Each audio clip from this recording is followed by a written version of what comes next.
I mean, we just talked about what we did, and then how we struggled with, with the wolf hide. The coyote hide was a lot easier.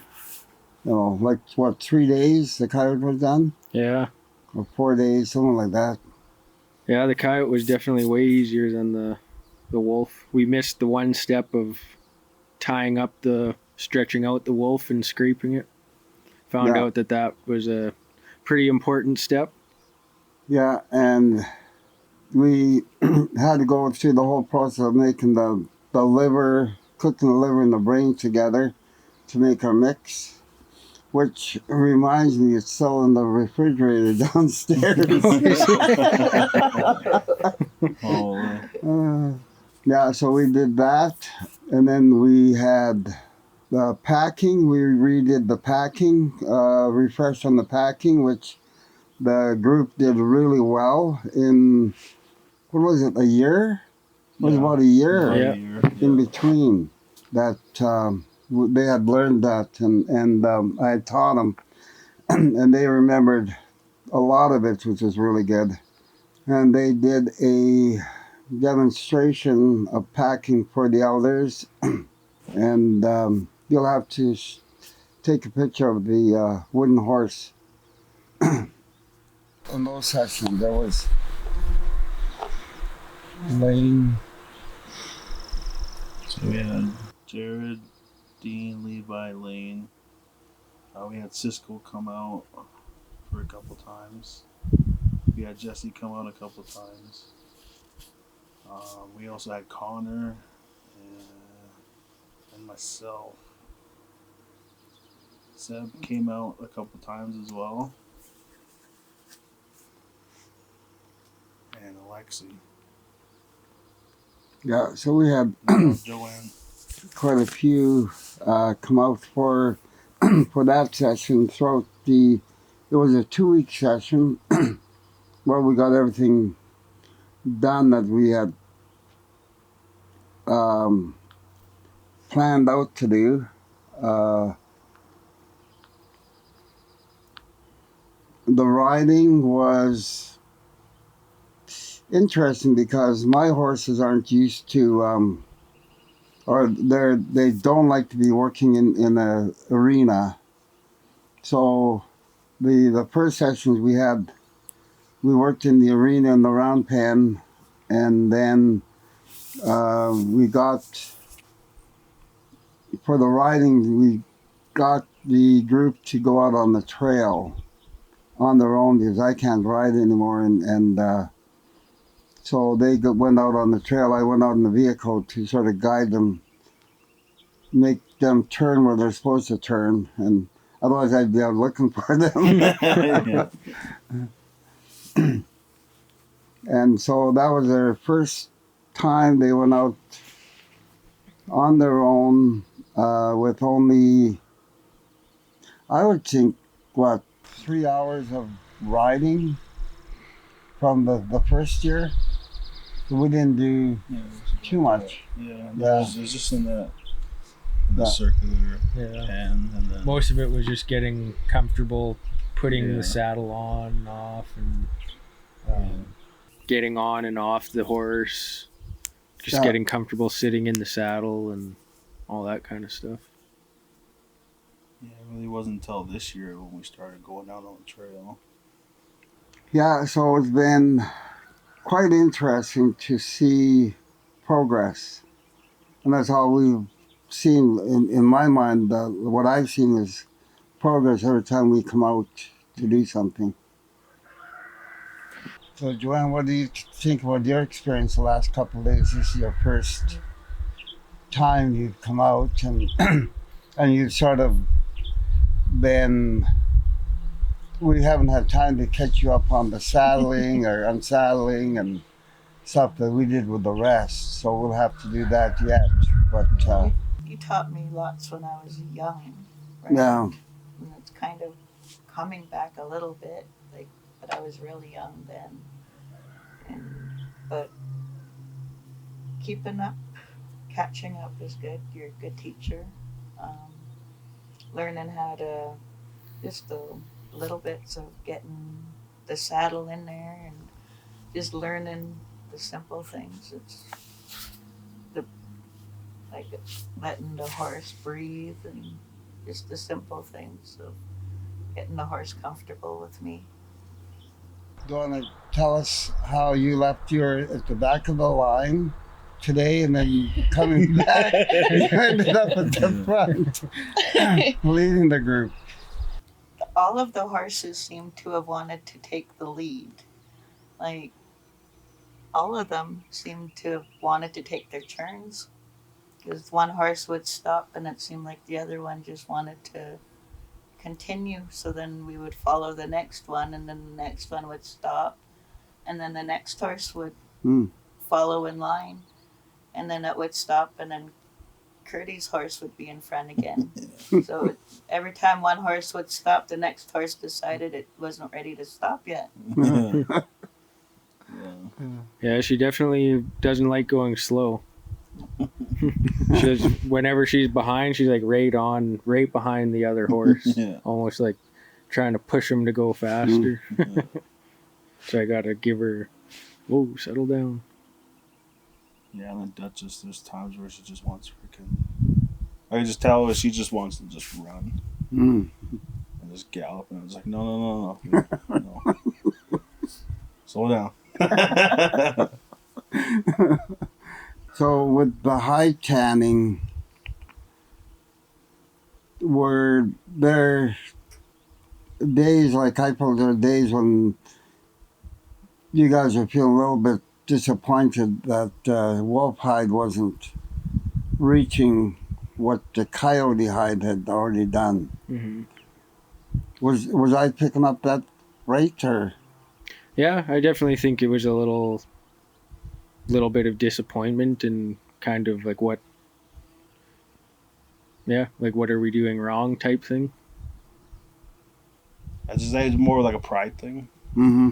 that we wanted to get it done and get it to a point where it's that we're all. It's like kind of like all fight like all of our prides are fighting and trying to get it to where we all individually wanted to get to, and just kind of like a learning piece to it. Just learn to work together and just take things slow and not try to perfect something right away.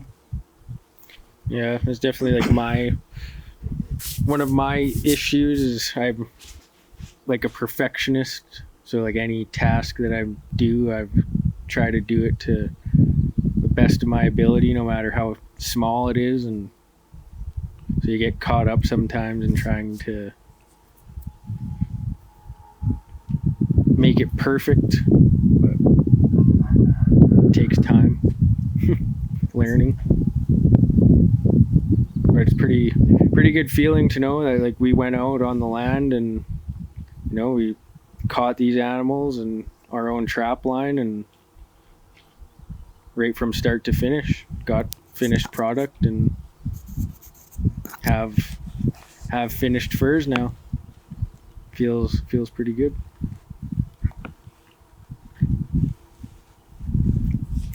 Lifelong skill that can be implemented in lots of ways. It can provide you with income and part of our culture, passing it down to the next generation so they can keep it going. And one other thing we did that bear path rendering. Mm. Yeah. Did you guys try that? Whatever the heck it's called, the croutons or the. Oh, right? Levi did. Yeah. I tried one. Is it pretty good? Yeah, it was like a pork rind. Yeah, like a pork rind. So how many jars did you get? About 12? No, I think because Katie and Kate's bought a dozen. Yeah, because I think we have about a dozen jars that we took, and then we gave you about 6 or so. Or you took 6 to keep? Yeah. Something like that. So it was like, it's either 18 or 20 that we had out of that, all that bear fat that we have. So that's about it for. Oh, we have that one. We this session here we are trying to use the powdered egg for brains because I heard someone's partner asked her if I had any brains. So, yeah, we're trying to learn how to use egg powder for in place of brains for high canning. So that's what we're doing this session. We've got it once in the brain already, and then we'll put it in the brain again once it's dry this evening, and then see what it looks like tomorrow once we wring it out again. So Yeah, so Alfred taught us how to tan the coyotes and the wolves that we caught with the fur on. And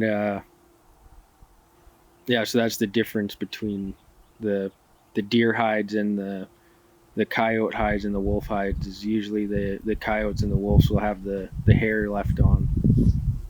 yeah, we had a rainy day, the first day this week. So we went out looking for ochre, and we found some, and the place is basically what I want to do was show the ethnicity, the location of it, so that they know where it is. And I know we didn't stop at the gypsum mine, but there's also some on the back where it's all red. And so that's what we did the first day because it was rainy and we couldn't go riding, or the group couldn't go riding. So we used that as an alternative thing to do. I just wanted to add, I think the horse work that we're doing is really important and kind of came to be from the trails project that we're doing at KNC right now. And what that project is working on is we're working with our knowledge holders from our different communities to identify our traditional travel routes in the territory, and going and actually mapping them, ground truthing them. And as we progress further and further out onto these trails, it doesn't make sense to hike back every day and try to push it further. You're going to get to a point where you can't do that anymore, and so we'll have to utilize the horses in the back country to fully map the extent of these trails. And Alfred is full of horse knowledge. He's one of, if not the best in our nation that I know of. And so yeah, we've turned to him to gather his knowledge and keep that going. And he has his own herd of horses here, and he shared that in his bloodline of horses, he had one of the last wild horses, the Mustang from Cranbrook Mountain, Baker Mountain, sorry. And I just thought that was really important, that, you know, I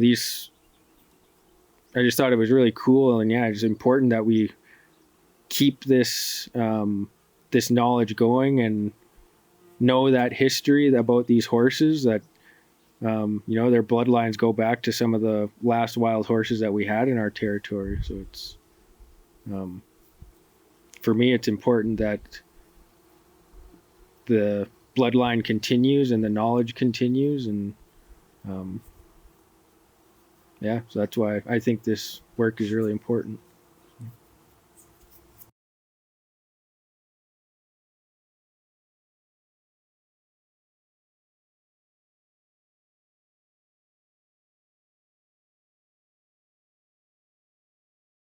I think they're just doing a little recon. They're getting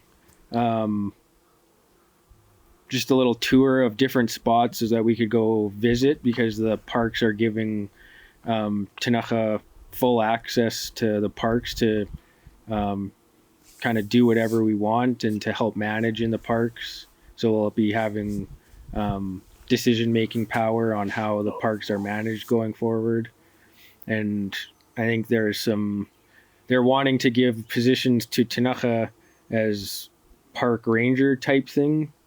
So yeah, lots of opportunities coming up in the near future with that stuff.